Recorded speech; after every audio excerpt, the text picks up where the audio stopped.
This is the raw, real, uncut story of the aftermath of Hurricane Helene, which hit North Carolina earlier this year. This is coming directly from the people who had to survive the storm, or those that are there volunteering and helping clean up the aftermath. These interviews are from a little town called Pensacola, where there was a camp of volunteers set up. These interviews are from 1 to 2 months after the storm had happened. This is the boots on the ground perspective of those that are there living it. We all have a different perspective, and we all saw different things. If you want my perspective, you can go back to video number 186 on this YouTube channel. As far as these interviews go, I wanted to tell the whole in-depth story. These interviews are one of the hardest things that I've ever had to do. I've really struggled hard with posting these videos, but the world needs to know what's really happening out there and what these poor people have had to go through. This isn't about politics or views or anything like that. This is simply about telling the story firsthand and in depth. All I'm trying to do is figure out the best way to help these people by any means possible. I ask everyone to please stay positive and to not post negative comments about these brave people who are telling their stories.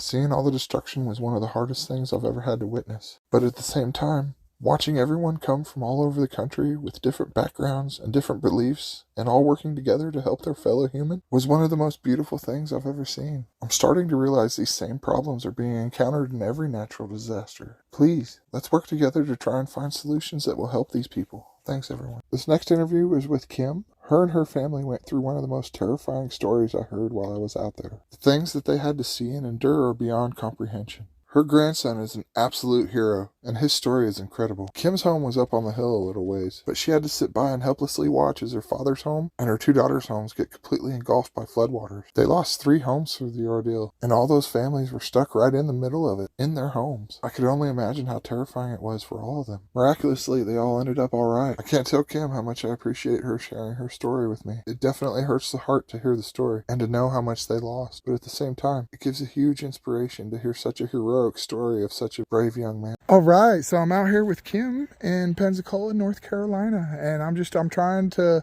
hear everybody's story and just trying to figure out how to make the most out of fixing what we can down here. And I think you guys having a pretty incredible story, and I know you've had to see a lot, and this was underwater, correct? All of it, yeah. All of it was underwater. You could see no land. It looked like an ocean from my house. And your house is right up there on the hill? My house is up here. And the water come to half of that hill. Wow. And you said it went all the way over to the other side of the... Yes. And it went to the top of that trailer. It was over the top of that trailer, and you said that's your daughter's trailer there? My daughter and my granddaughter lived there. Yeah. And then it went down to your father's house down there? Yeah.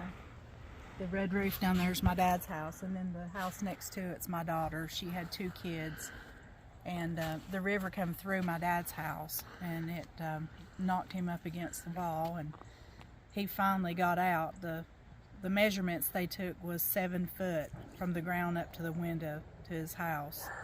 And then my daughter, she and her 2 kids was in the house, and when the river come through, she had to bust the window out to get out. And her and her kids went up on top of the roof. Wow. And she fell off the roof, and she's had big bruises on her legs. Mm-hmm. And then her little 5-year-old daughter, Ivory, fell off the roof. And her brother, Maverick, he's 11, he jumped in and got her. What a hero. Yes. He's a little hero. He is. Oh my goodness, that's just a miraculous story. And so after the storm was over, my oldest daughter and my son, they walked down around the driveway because it was so muddy you couldn't get through the driveway. And they walked to the end of the road. Half the road was gone. And they had to climb up the embankment, which there was never an embankment before. And then they walked down the road, and there was trees laying across the road, and they went and got their papaw, which he was coming out of the house. And there was a big propane tank sitting beside his house that the line had broke and was spewing everywhere. Oh. And I think he inhaled a lot of the propane, and he was pretty out of it. Oh no. And then they got their sister and nieces and nephew, and then they come back to the house, and we just, it's just sad. They lost everything. All 3 houses, they lost everything. Oh my goodness. And was there any insurance or anything? Or? There was. FEMA has helped some. his insurance company, when I called his my dad's house insurance, they canceled on him. Oh, really? Yeah. Oh, no. And, that's terrible. Who would do that? What was in the insurance company? I'm just curious. I don't know if you want to say, but I would. Who was it? Carolina Farmers Mutual. Carolina Farmers Mutual, huh? And they canceled on him when he called. They canceled on him, yeah. They give him 30 days, but they canceled. Oh. His flood insurance didn't give him much. He did have flood insurance, but just a small portion of just a little bit. And I know I've seen some cars and stuff out there. And my dad lost his boat. It went down the river. We've never found it. He had a pontoon boat. Right. He had 3 Mustangs. They were all crushed. I've seen that one beautiful. Yeah, there was a 65 Mustang. It was crushed and back up against a tree, smashed, and then an 83 GLX. Oh. And that tree had fell on it and crushed it. And did they cover any of that at all? I'm sure not. No. Oh. And then my mom had a Cadillac. She's been passed away 20 years, but she had an old Cadillac, and it's in my daughter's backyard up on top of its hood, its roof. And then one of my dad and my brother's trucks down in the pond down below us. And the RV, there was an old Winnebago beside my dad's house. It didn't run. But I really think that's what saved my dad's life, because it was up against the house. You know, it blocked the house, and then there was a big pine tree in front. Huge pine tree, huge, and it went all the way across the front of his house. Not on his house. Just blocked the river and all the debris from coming in. It blocked a lot of it. I really think that it just L-shaped his house and blocked it. That's a miracle. And I found 3 Bibles. Oh, wow. So my daughters went up down the road and to go look for a vehicle. My daughter's vehicles got washed away, and my daughters found a Bible laying on a log.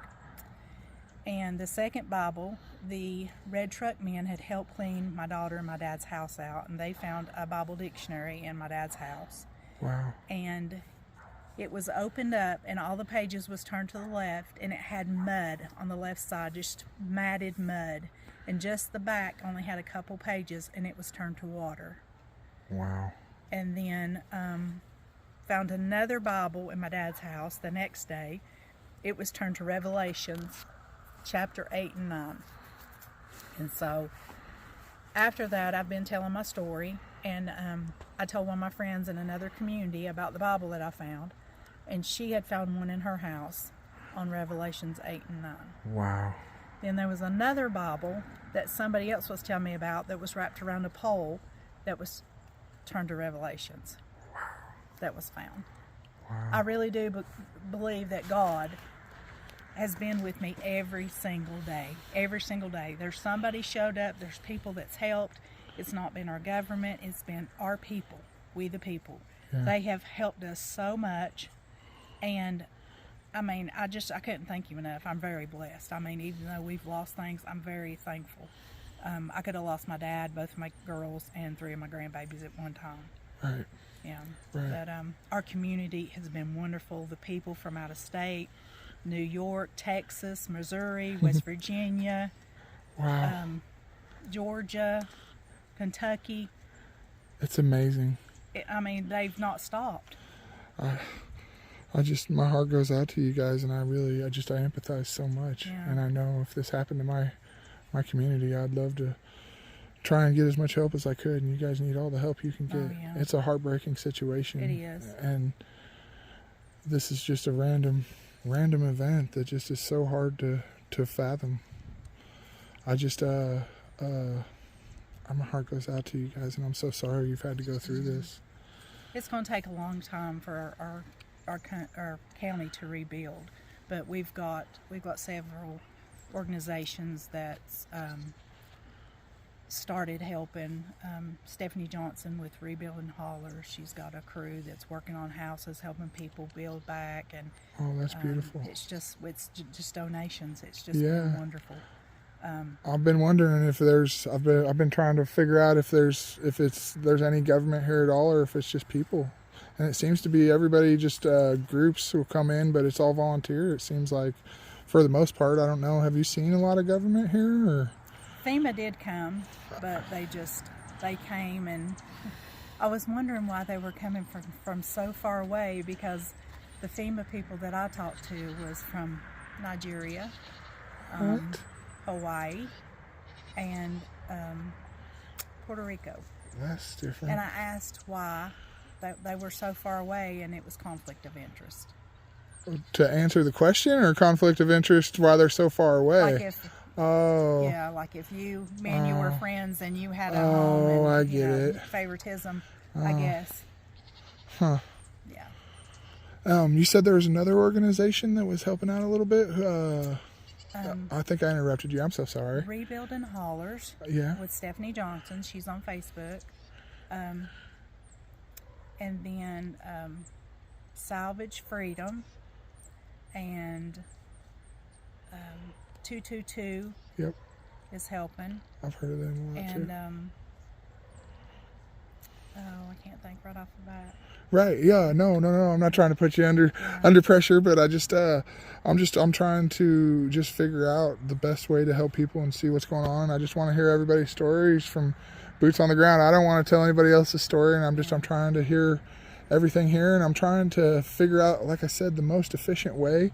One of the ideas I have is to try and connect people that are needing help to those that are wanting to volunteer, and maximize everybody's efforts, because there's been times where I've seen people wanted to come down and volunteer and they didn't feel their time was used most efficiently. And I also have seen where homeowners may have problems with certain people or whatever, and it's just, I think it would make it to where each side could vet each other. Do you think that would be a good idea, or something? Most definitely. I think that people here are very, very thankful for the help. Right. You know, I had a friend of my brother's that lives in Florida, and he called and he's like, Kim, is it really bad there? And I said, yes, it is. Yeah. He said, well, they're not saying anything on the news, and what they are saying, he said, they're acting like y'all are unthankful, ungrateful. Yeah, no. And I said, no, that's not the case. I have at seen all. nothing but grateful and beauty around here. We couldn't have made it without the help from the outside. There's no way we could have made it. That's a dirty trick by the news, bro. Because I didn't hear that part, but from my perspective, those in power have dropped the ball, and now they're going to try and blame it on you guys. That's the most dirty trick they could ever pull.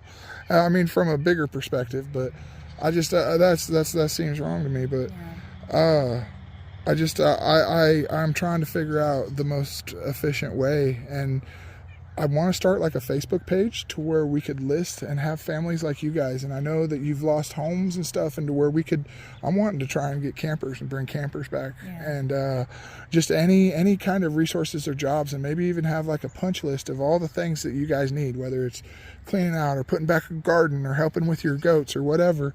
And people can come from out of town or look on a Facebook page and see this and just call you directly and say, hey, I'm coming from Wisconsin and I have a bunch of goat stuff, or hey, I'm coming from Mississippi and I have a camper or whatever. Would you be open to something like that? I actually had a chicken coop, and it got worse to my neighbor's yard. But I had a guy from Mississippi come up here. The lumber was donated, and he built me a chicken coop, brung me chickens, and brung me quails. That is so beautiful. From Mississippi. That is so beautiful. And I think that if people could do that and be directly contacted and see the people in need and just do direct connections, I think that would make everything more efficient and work better for everyone. The people donating and the people needing. Would you be willing to be one of my promos and demos, because I don't know how to do this, and I'm figuring this out and doing it on my own. Yes. And I'm going to just put it on Facebook and list, and just try and create lists, and I'm going to try and cross-reference it to where I give each job a number. Like if you're a heavy equipment guy, you're 001. If you're an electrician, you're 002, to where like electricians or whatever could just type in that code and see all the people in this district right here in Pensacola and just call them directly and be like, okay, and have their routes planned and come and help you guys. And it's going to be some obstacles, but I would love to try and do this a demo, because I want to try and do boots on the ground, somebody that needs it badly. And you guys lost everything here. You lost all three of your homes. Both your daughters lost their homes, and so there's two families right there, and then your dad. That's three homes of people. There's so many up the road that I know that needs help. I mean, everybody, I know, everybody but needs help. it's I want to do that with everybody, but it's it's hard for me to make all this happen, and I always feel weird trying to like do interviews and talk like this, but at the same time I know how much everybody needs help, so I'm trying to do all I can to let the world know that you guys still need help, and maybe try and figure out a way to make it efficient. And I think if we did something like this, I could just put a demo and then everybody else could see from there, and I think this is going to be an efficient idea. So I'll be in contact with you, and maybe you could be my demo, and we'll just get it out with this first, if you're okay with that. Yeah, that's great. Oh, that's so wonderful. I really appreciate the And help. then from there, I mean, it just takes all the middleman out of it, and we can just directly link you up with whatever you need, and that's what I'm trying to achieve. So is there anything else that you really you think would help out a lot out here, or any perspectives that you've seen, or anything that you just want to tell everybody out there, or anything? Things that people need. Yeah, that too, anything. Well, Anything. a lot of people's got campers. Yeah. And it's cold here. Right. They need heated tape. Okay. They need insulated foam. Yep. And they need heated hoses, because that makes sense.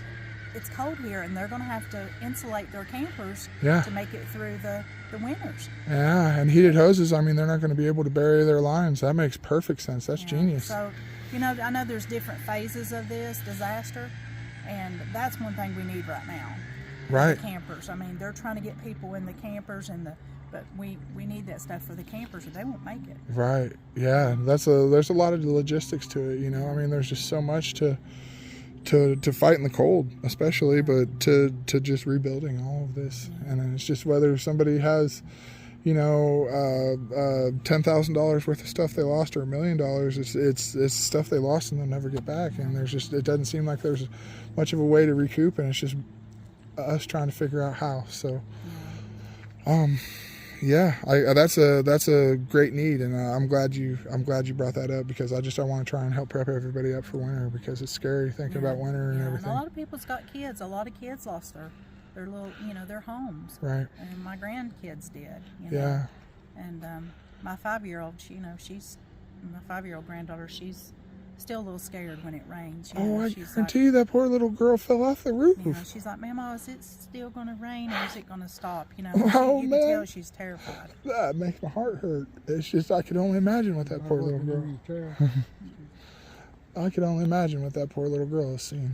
Yeah. So I just she was up on the roof asking God to don't let her die. And she's like, please, Lord, don't let me die.